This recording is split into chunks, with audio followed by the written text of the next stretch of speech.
I'm Olivia Johnson and I'm a sales intern here at Bedford Industries. I hope to gain from this internship an outlook on what I would want to do after college. I currently have my own baking business and I wanted to do something with that.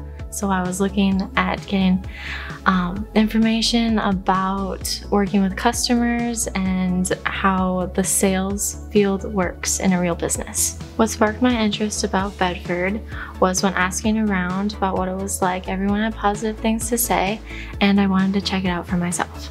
My biggest influence here at Bedford has been the sales team.